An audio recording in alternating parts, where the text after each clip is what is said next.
దివ్యవాణి ప్రేక్షకులకు శుభాభివందనములు. క్రీస్తే పునాదిగా అనే కార్యక్రమానికి మనందరినీ కూడా ఆహ్వానిస్తున్నాం. ఈరోజు ఆత్మలో జీవించడం ఎలా అనే విషయాన్ని మనం నేర్చుకుందాం. దానికంటే ముందు ఈ పాట ద్వారా మన దేవాతి దేవుని ఆరాధిద్దాం.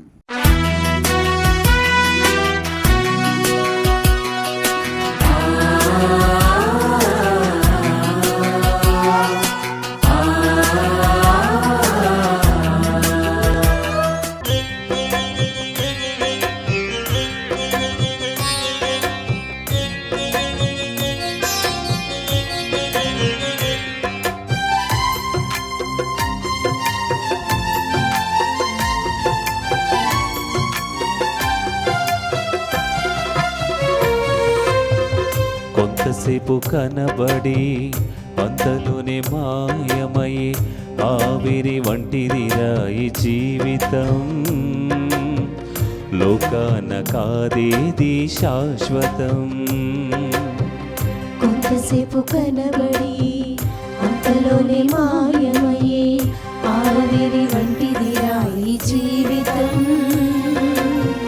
లోకాన కాదేది శాశ్వతం. కొంతసేపు కనబడి అంతలోనే మాయమయ్యే ఆవిరి వంటిదిరా ఈ జీవితం. లోకాన కాదేది శాశ్వతం.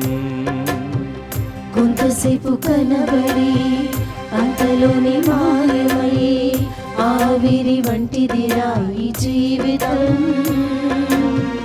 లోకాన కాదేది శాశ్వతం. యేసే నిజ దేవుడు నిత్య జీవమిస్తాడు. మరణమైన జీవమైన నిన్ను విడువడు. యేసే నిజ దేవుడు నిత్య జీవమిస్తాడు. మరణమైన జీవమైన నిన్ను విడువడు. కొంతసేపు కనబడి అంతలోనే మాయమయ్యే ఆవిరి వంటిదిరా ఈ జీవితం. లోకాన కాదేది శాశ్వతం.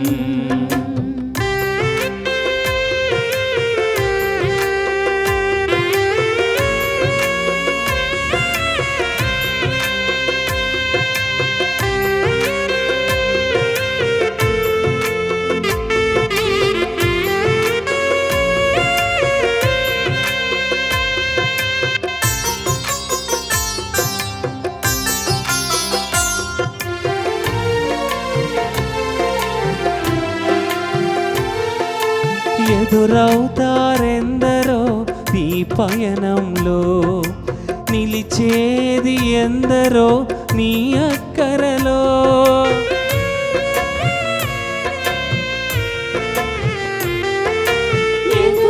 ఎదురవుతారెందరో నీ పయనంలో, నిలిచేది ఎందరో నీ అక్కరలో. వచ్చేదెవరో నీతో మరణం వరకు. వచ్చేదెవరో నీతో మరణం వరకు. వచ్చేదెవరో నీతో మరణం వరకు. వచ్చేదెవరో నీతో మరణం వరకు. ఇచ్చేదెవరో ఆపై నిత్య జీవము నీకు. యేసే నిజ దేవుడు నిత్య జీవమిస్తాడు. మరణమైన జీవమైన నిన్ను విడువడు. యేసే నిజ దేవుడు నిత్య జీవమిస్తాడు. మరణమైన జీవమైన నిన్ను విడువడు. కొంతసేపు కనబడి అంతలోనే మాయమయ్యే ఆవిరి వంటిదిరా ఈ జీవితం. లోకాన కాదేది శాశ్వతం.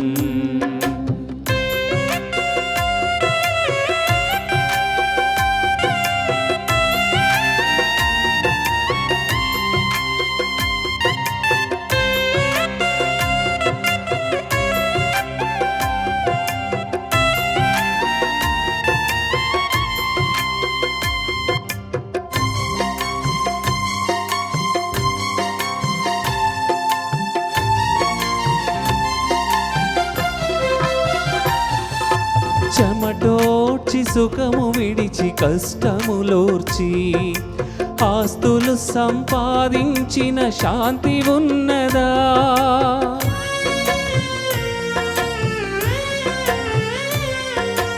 చెమటోడ్చి సుఖము విడిచి కష్టము నూర్చి ఆస్తులు సంపాదించిన శాంతి ఉన్నదా? ఈ రాత్రే దేవుడు నీ ప్రాణమడిగితే, ఈ రాత్రి దేవుడు నీ ప్రాణమడిగితే, ఈ రాత్రే దేవుడు నీ ప్రాణమడిగితే, ఈ రాత్రి దేవుడు నీ ప్రాణమడిగితే, సంపాదన ఎవరిదగును యోచించితివా? యేసే నిజ దేవుడు నిత్య జీవమిస్తాడు, మరణమైన జీవమైన నిన్ను విడువడు. యేసే నిజ దేవుడు నిత్య జీవమిస్తాడు, మరణమైన జీవమైన నిన్ను విడువడు. యేసే నిజ దేవుడు నిత్య జీవమిస్తాడు, మరణమైన జీవమైన నిన్ను విడువడు. కొంతసేపు కనబడి అంతలోనే మాయమయ్యే ఆవిరి వంటిదిరా ఈ జీవితం. లోకాన కాదేది శాశ్వతం. కొంతసేపు కనబడి అంతలోని మాయమయ్యే ఆవిరి వంటిదిరా ఈ జీవితం. లోకాన కాదేది శాశ్వతం. యేసే నిజ దేవుడు నిత్య జీవమిస్తాడు, మరణమైన జీవమైన నిన్ను విడువడు. యేసే నిజ దేవుడు నిత్య జీవమిస్తాడు, మరణమైన జీవమైన నిన్ను విడువడు. యేసే నిజ దేవుడు నిత్య జీవమిస్తాడు, మరణమైన జీవమైన నిన్ను విడువడు. యేసే నిజ దేవుడు నిత్య జీవమిస్తాడు, మరణమైన జీవమైన నిన్ను విడువడు. యేసే నిజ దేవుడు నిత్య జీవమిస్తాడు, మరణమైన జీవమైన నిన్ను విడువడు. వాక్యం వినబోయే ముందు తలలు వంచి ప్రార్థన చేసుకుందాం. మమ్మల్ని మిక్కిలిగా ప్రేమించు మా తండ్రి, ఆత్మస్వరూపుడు అయిన తండ్రి, నువ్వు నమ్మినట్లయితే నీ హృదయంలో నుంచి జీవజల నదులు ప్రవహింప చేస్తాను అని వాగ్దానం చేసిన తండ్రి ప్రభువా, ఈరోజు ప్రతి ఒక్క విశ్వాసిలో జీవజల ఊట నదులు ప్రవహింపచేయమని ప్రార్థిస్తున్నాం ప్రభువా.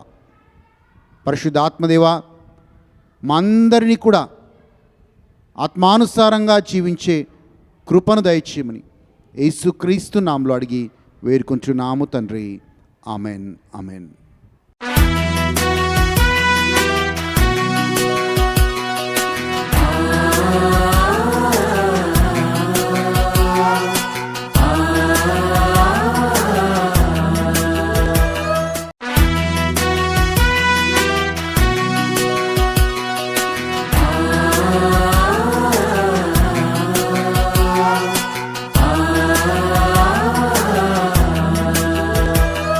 గలతీయులకు రాసిన లేఖ 5వ అధ్యాయం 19వ వచనంలో మనం ఇలా చదువుతున్నాం.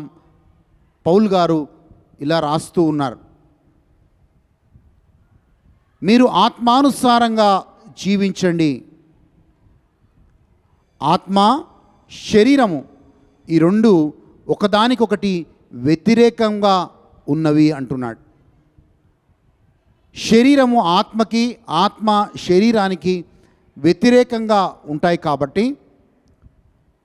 ఒకవేళ శరీర అనుసారంగా ఏ వ్యక్తి అయినా నడిస్తే, శరీరానుసారంగా ఏది వ్యక్తి అయినా వాళ్ళ జీవిత విధానాన్ని జీవిస్తే, ఆ వ్యక్తి పరలోక రాజ్యాన్ని స్వతంత్రించుకోలేడు అన్న మాటని గలతీయులకు రాసిన లేఖ 5వ అధ్యాయం 19-20 వచనాల్లో మనం బైబిల్లో చదువుతున్నాం. మరి శరీరానుసారంగా ఉన్న క్రియలు ఏమిటి అని మనం చూస్తే 3 రకాల పాపాలని అక్కడ పౌలు రాస్తూ ఉన్నాడండి. మొదటి రకమైన పాపం ఒక మనిషిని అపవిత్రం చేస్తుంది. మనిషిని అపవిత్రం చేసే పాపం 3, దాంట్లో ప్రధానమైనవి జారత్వము, అపవిత్రత, కామకత్వము. ఈ 3 పాపాలు ఒక మనిషిని అపవిత్రులు చేస్తాయని మనం ఒకటి చదువుతున్నాం. రెండవ రకమైన పాపం అక్కడే రాస్తూ ఉన్నాడు. ఇది మనిషి దేవుడితో ఉన్న సహవాసాన్ని తెంచేస్తుంది. ఈ పాపం ఏం చేస్తుందంటే మనిషికి దేవుడితో ఉన్న ఆ సంబంధాన్ని, దేవుడితో ఉన్న ఆ సహవాసానికి దూరం చేస్తూ ఉంది. ఆ పాపాల్లో విగ్రహారాధన ఒకటి, 2 మంత్ర తంత్ర శక్తులతో సహవాసం చేయటం, లేకపోతే అలాంటివన్నీ పాటించటం వల్ల మనిషి మొదటి ఆజ్ఞకు వ్యతిరేకంగా చేసిన ప్రతి పాపం దేవుడితో ఉన్న సంబంధాన్ని, సహవాసాన్ని తెంచేస్తుంది. 3వ రకమైన పాపం మనం చూసినట్లయితే ఈ పాపం ఏం చేస్తుందంటే మన చుట్టూ ఉన్న మనుషులతో ఆ సంబంధాన్ని తెంచేస్తుంది. ఆ కొన్ని పాపాల్లో అక్కడ రాసింది అంటే ద్వేషము, పగ, మత్సరము, కలహము, అసూయ, ఇవన్నీ కూడా మన చుట్టూ ఉన్న మనుషులతో మన సంబంధాలను తెంచేస్తుంది. సో 3 రకాల పాపాల్ని ప్రస్తావిస్తూ ఉన్నాడు. మొదటి రకమైన పాపం ఆ మనిషిని వ్యక్తిగతంగా అపవిత్రం చేస్తుంది. జారత్వము, అపవిత్రత, కామకత్వము. రెండవ రకమైన పాపం దేవుడితో సంబంధాన్ని, సహవాసాన్ని తెంచేస్తుంది. 3వ రకమైన పాపం మనిషి చుట్టూ ఉన్న ఆ యొక్క మనుషులతో సంబంధాలను తెంచేస్తుంది. కనుక పౌలు ఏమంటా అంటే ఇవన్నీ ఉన్నవాళ్ళు, ఈ రకమైన పాపములు ఉన్నవాళ్ళు పరలోక రాజ్యాన్ని స్వతంత్రించుకోలేరు. You can not inherit the kingdom of God. కనుక పౌలు అంటున్న మాట, మీరందరూ కూడా ఆత్మానుసారంగా మీరు జీవించండి. మరి ఆత్మానుసారంగా మనం జీవించినప్పుడు మనకు కలిగే ఆశీర్వాదం ఏంటి? చూడండి, ఆత్మలో జీవించే మనిషి మొట్టమొదటి ఆశీర్వాదం, 4 ఆశీర్వాదాలు మనం ధ్యానిద్దాం. ఎందుకు ఆత్మానుసారంగా ఒక మనిషి జీవించాలి? ఆత్మానుసారంగా జీవించే మనిషి దేవుణ్ణి యథార్థంగా ఆరాధిస్తాడు. ఆ రోజు యోహాను సువార్త 4వ అధ్యాయంలో సమారియా స్త్రీతో దేవుడు నేర్పించిన మాట ఏంటంటే, అమ్మా, ఒక కాలం వస్తుంది, ఆ కాలమందు ప్రజలు నన్ను ఆత్మయందు సత్యమందు మాత్రమే ఆరాధిస్తారు అన్నాడు. మీ పితరులు కొండల మీద ఆరాధించేవాళ్ళు, యూదులు యెరూషలేంలో ఆరాధించేవాళ్ళు. కానీ ఒక కాలం వస్తుంది, నిజమైన ఆరాధికులు ఆత్మయందు సత్యమందు ఆరాధిస్తారు అని చెప్పాడు. ఈరోజు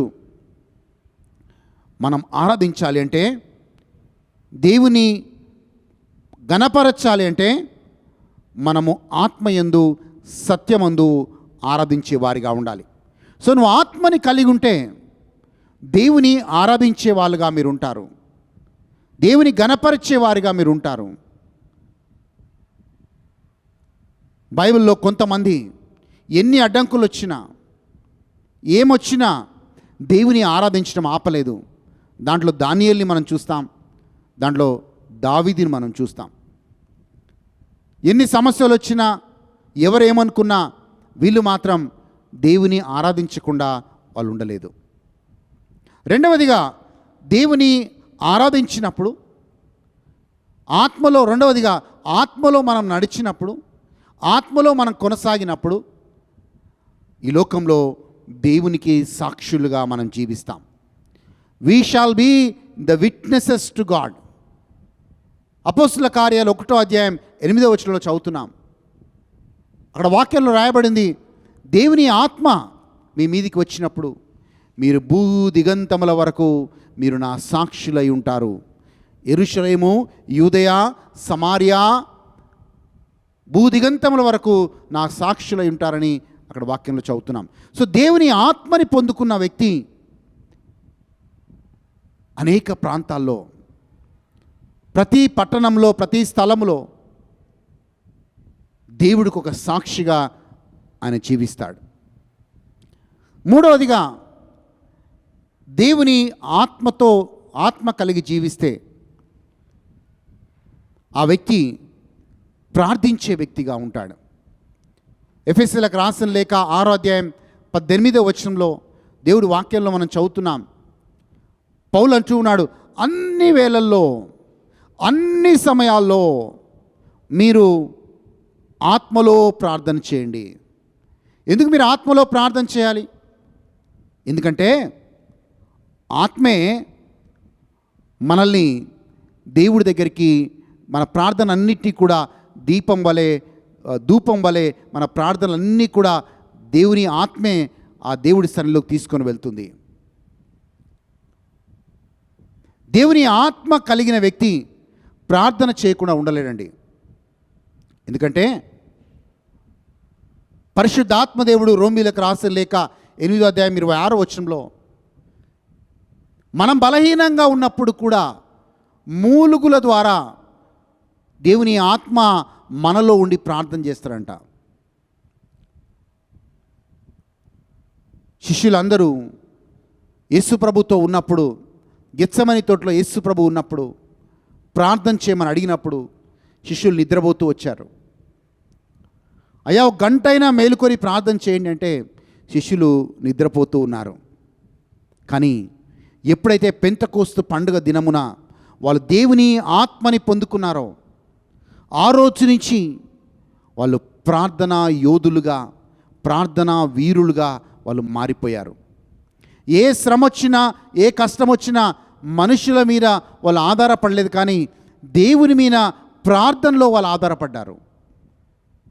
దేవుని ఆత్మని కలిగిన వాడు ఎల్లప్పుడూ ఆత్మలో ప్రార్థన చేస్తాడు. ప్రతి సమస్యని దేవుడి దగ్గరికి ప్రార్థన ద్వారా తీసుకొని వెళ్తాడు. ఫిలిప్పీయులకు రాసిన లేఖ 4వ అధ్యాయం 4వ వచనం నుంచి 6వ వచనం వరకు మనం చదివినట్లయితే పౌలు చెప్తున్నాడు అక్కడ ఫిలిప్పీలతో, మీతో మరలా చెప్తున్నాను, ఆనందించుడి, మీ ప్రతి చింత యావత్తును ప్రార్థనలో దేవుడి దగ్గరికి తీసుకొని రండి అని అంటున్నాడు.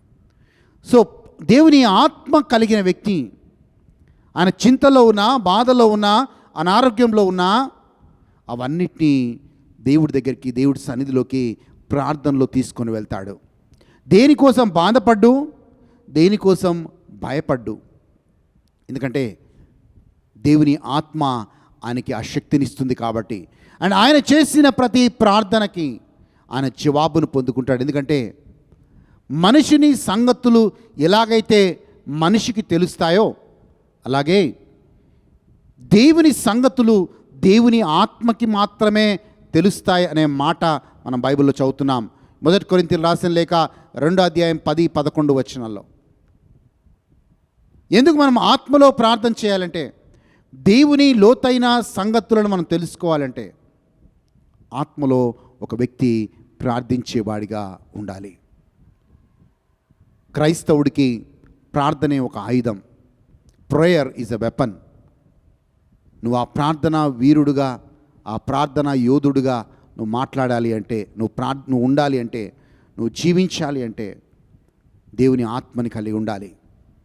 ఆ పరిశుద్ధాత్మ దేవుడు నిన్ను నన్ను ప్రార్థనలో బలపరుస్తాడు. ప్రార్థనలో దేవుని యొక్క అనుభూతిని పొందే కృపనిస్తాడు. దేవుడితో సహవాసాన్ని మనకి మళ్ళీ ఆ సహవాసంలోకి దేవుని ఆత్మ మనల్ని తీసుకొని వస్తాడు. ఈరోజు ఈ వాక్యం ఇచ్చిన మనం ప్రార్థన చేయలేకపోతున్నారా? మంచి సాక్షులుగా ఉండలేకపోతున్నారా? దేవుని యథార్థంగా ఆరాధించలేకపోతున్నారా? శరీర క్రియలు నిన్ను డామినేట్ చేస్తున్నాయా? నువ్వు ఆత్మలో బలంగా ఉంటే శరీరము దానికి వ్యతిరేకంగా పనిచేయదు. నువ్వు ఆత్మలో బలహీనంగా ఉంటే నీలో శరీర క్రియలు మళ్ళీ కనబడతాయి. ఈరోజు దేవాదేవుని అడుగుదాం, ప్రభువా నేను ఆత్మానుసారంగా నేను నడిచేవారిగా ఉండాలి, దేవుని ఆత్మని కలిగి నేను జీవించాలి, ఆత్మలో బలం పొందుకొని నేను జీవించాలి అని మనము ఈ పాట ద్వారా ఒకసారి ప్రార్థన చేసుకుందాం.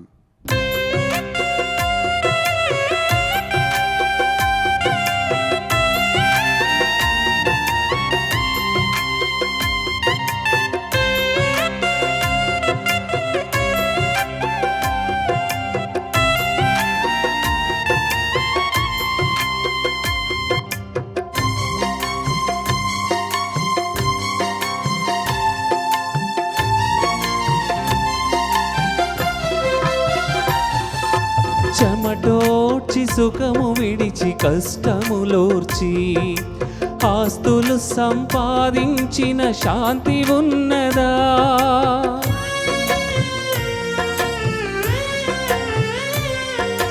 చెమటోడ్చి సుఖము విడిచి కష్టములోర్చి ఆస్తులు సంపాదించిన శాంతి ఉన్నదా? ఈ రాత్రే దేవుడు నీ ప్రాణమడిగితే, ఈ రాత్రి దేవుడు నీ ప్రాణమడిగితే, ఈ రాత్రే దేవుడు నీ ప్రాణమడిగితే, ఈ రాత్రి దేవుడు నీ ప్రాణమడిగితే, సంపాదన ఎవరిదగును యోచించితివా? యేసే నిజ దేవుడు నిత్య జీవమిస్తాడు, మరణమైన జీవమైన నిన్ను విడువడు. యేసే నిజ దేవుడు నిత్య జీవమిస్తాడు, మరణమైన జీవమైన నిన్ను విడువడు. యేసే నిజ దేవుడు నిత్య జీవమిస్తాడు, మరణమైన జీవమైన నిన్ను విడువడు. కొంతసేపు కనబడి అంతలోనే మాయమయ్యే ఆవిరి వంటిదిరా ఈ జీవితం, లోకాన కాదేది శాశ్వతం. కొంతసేపు కనబడి అంతలోని మాయమయ్యే ఆవిరి వంటిదిరా ఈ జీవితం, లోకాన కాదేది శాశ్వతం. యేసే నిజ దేవుడు నిత్య జీవమిస్తాడు, మరణమైన జీవమైన నిన్ను విడువడు. యేసే నిజ దేవుడు నిత్య జీవమిస్తాడు, మరణమైన జీవమైన నిన్ను విడువడు. యేసే నిజ దేవుడు నిత్య జీవమిస్తాడు, మరణమైన జీవమైన నిన్ను విడువడు. యేసే నిజ దేవుడు నిత్య జీవమిస్తాడు, మరణమైన జీవమైన నిన్ను విడువడు. యేసే నిజ దేవుడు నిత్య జీవమిస్తాడు, మరణమైన జీవమైన నిన్ను విడువడు. మమ్మల్ని మికిలిగా ప్రేమించు మా తండ్రి, ప్రభువా ఆత్మానుసారులుగా జీవించుడి అన్నావు. ఈరోజు మేమందరము కూడా మా శరీర క్రియల్లో మేము పడిపోకుండా, మనుషులకు విరుద్ధంగా పాపము చేయకుండా, దేవునికి విరుద్ధంగా పాపము చేయకుండా, మమ్మల్ని మేము అపవిత్రపరచుకోకుండా, అవన్నీ పాపాలకి మేము దూరంగా ఉండి మేము జయించి ఆత్మలో జీవించే వారిగా మనందరినీ ఉంచమని, మనందరినీ దీవించమని యేసుక్రీస్తు నామములో అడిగి వేడుకొంచున్నాము తండ్రి. Amen, amen. మళ్ళీ వచ్చే వారం ఇదే సమయానికి క్రీస్తే పునాదిగా అనే కార్యక్రమం ద్వారా మళ్ళీ కలుద్దాం. దేవుడు మిమ్మల్ని మీ కుటుంబాలని దీవించునుగాక. Amen, amen.